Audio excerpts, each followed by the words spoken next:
Part 6. The Boyars. Backstabbing Nobles and the Art of Political Chaos. Welcome back. If you're still awake, you've officially earned a seat at the Boyard Council. Just don't get too comfortable. They'll probably poison your wine. Tonight, we're gliding into the shadowy world of Romanian nobility, the boyars, the landowners, the schemers, the reason every prince aged like milk. So go ahead, stretch out, take a deep breath, and prepare for a slow descent into the most passive-aggressive aristocracy east of Vienna. Let's start with the basics. Boyar was the title given to the upper crust of medieval Romanian society. They weren't royalty, but they were rich, powerful, and deeply committed to making life miserable for whoever sat on the throne. Think of them as medieval oligarchs with a flair for betrayal and a wardrobe full of fur-lined cloaks. In Wallachia and Moldavia, the boyars were landowners, judges, generals, and occasional assassins. They controlled estates, collected taxes, and spent most of their time plotting against each other and against the prince, especially the prince. Let's float back to Vlad the Impaler. He hated the boyars, absolutely loathed them. Why? Because they kept switching sides, undermining his authority, and occasionally murdering his relatives. Vlad responded by inviting them to a banquet, then impaling most of them. It was his version of a performance review. But Vlad wasn't alone. Most Romanian rulers had a complicated relationship with the boyars. They needed them for administration, military support, and legitimacy. But they also knew that trusting a boyar was like hugging a porcupine. Painful, risky, and probably not worth it. Let's talk about boyar politics. These nobles formed councils, advised the prince, and occasionally declared him unfit to rule. They had the power to elect new rulers, especially when the old one was inconveniently dead or just unpopular. Elections were less democratic and more who bribed the most people. One particularly spicy episode involved a Moldovan prince who tried to limit boyar privileges. The boyars responded by inviting a rival claimant to the throne, funding his army, and declaring him the new ruler. The original prince fled, the new one took over, and the boyars celebrated with a feast that probably involved passive-aggressive toasts. Let's pause here to appreciate the boyar aesthetic. These nobles loved ceremony. They wore embroidered robes, carried ornate staffs, and signed documents with enough flourishes to make a calligrapher cry. Their estates were grand, their titles were long, and their egos were even longer. But beneath the velvet and incense was a constant undercurrent of paranoia.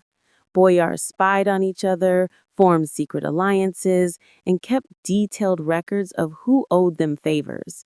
It was like a medieval version of LinkedIn, but with more daggers. Let's float now to Transylvania.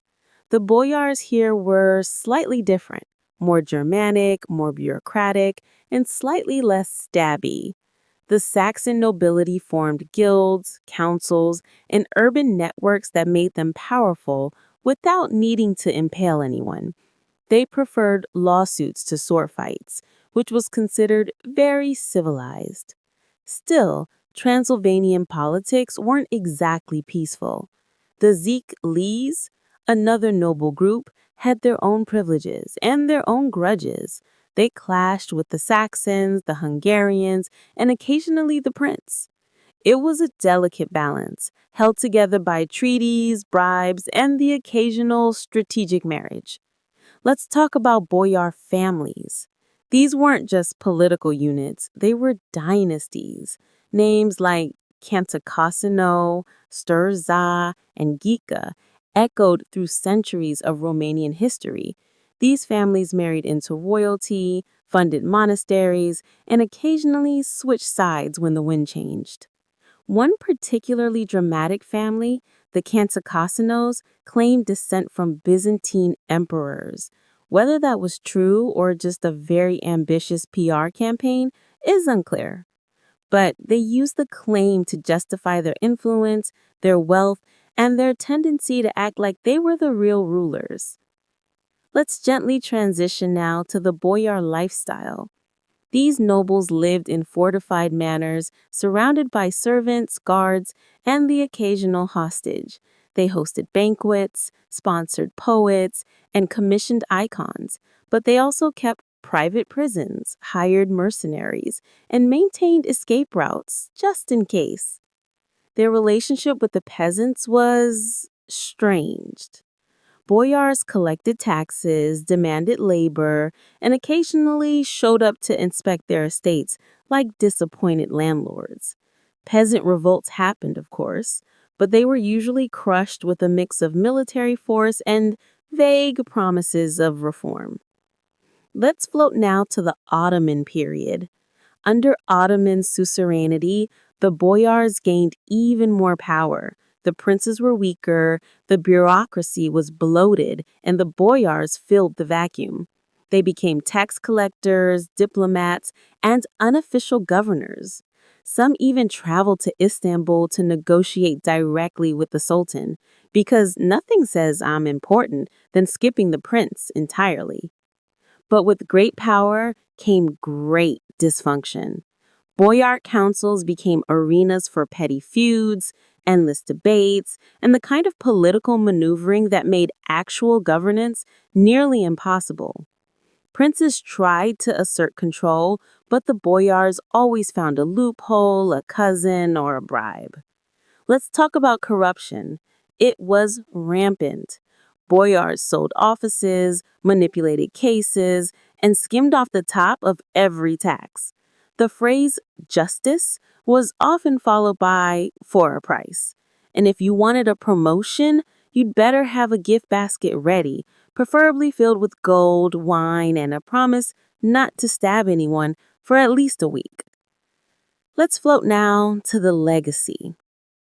The boyars shaped Romanian history in ways both grand and ridiculous. They preserved culture, built churches, and funded education, but they also destabilized governments, prolonged conflicts, and made ruling a constant headache.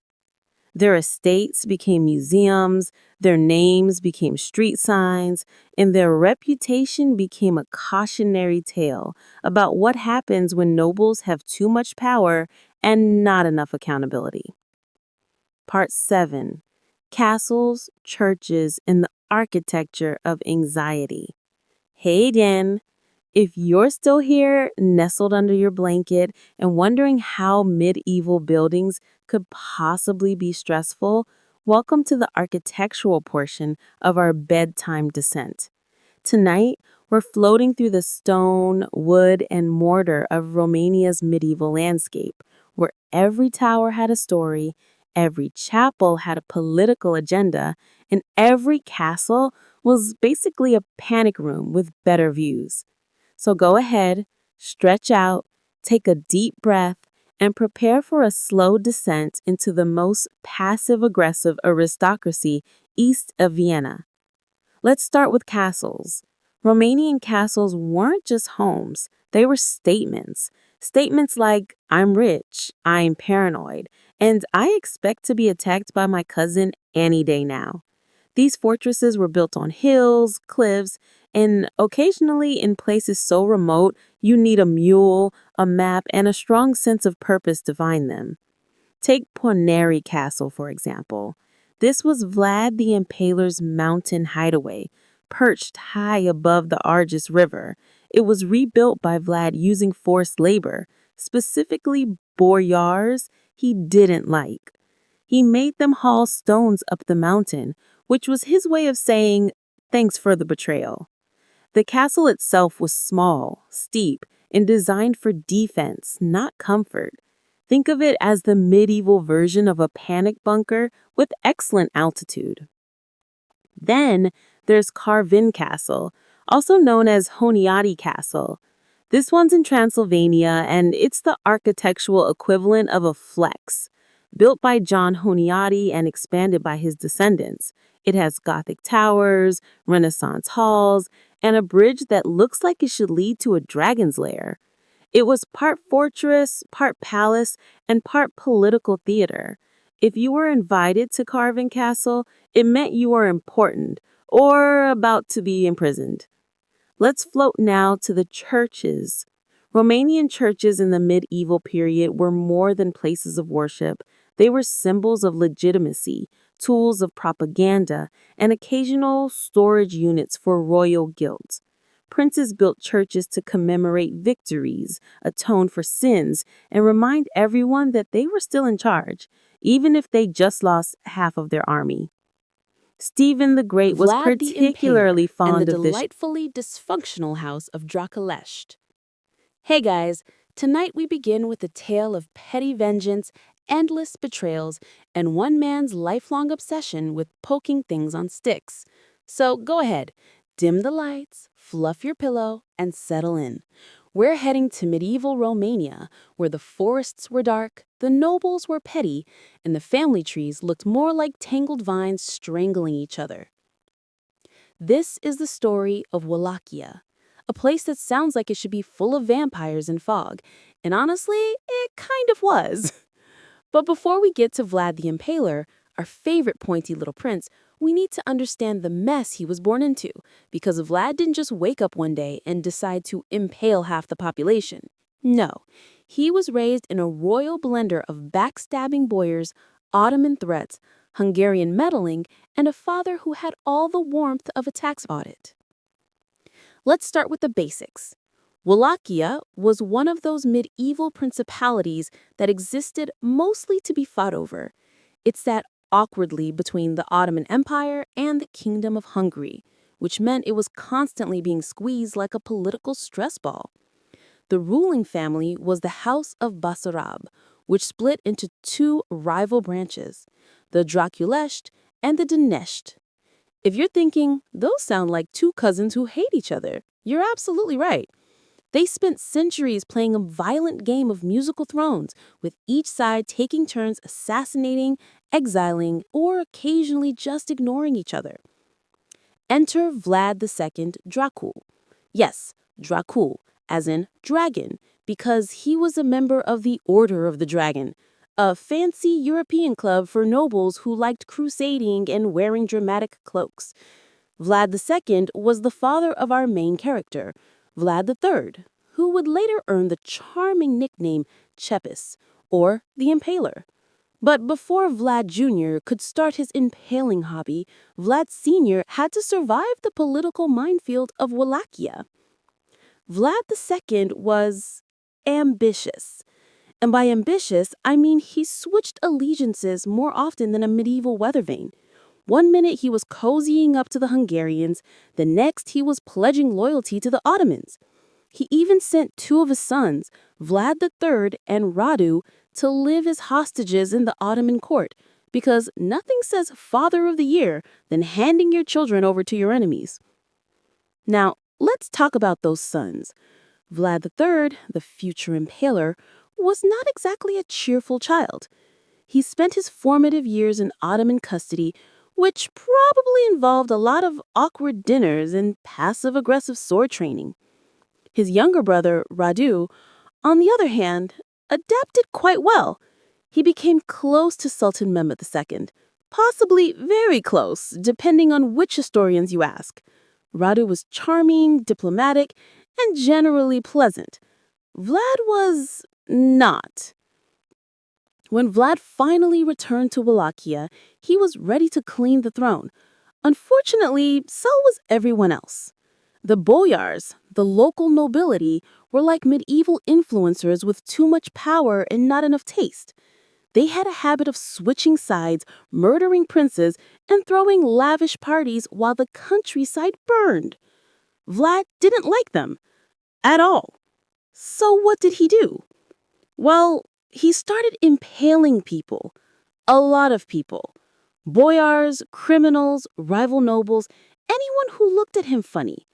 He believed in justice, but his version of justice involved sharpened stakes and very little due process. His reign was basically one long episode of how not to win friends and influence people. But here's the thing. Vlad wasn't just a psychopath with a flair for interior decoration. He was also a surprisingly effective ruler. He stabilized the region, enforced laws, and terrified the Ottomans enough to make them think twice about invading. His methods were unconventional, but they worked. Sort of.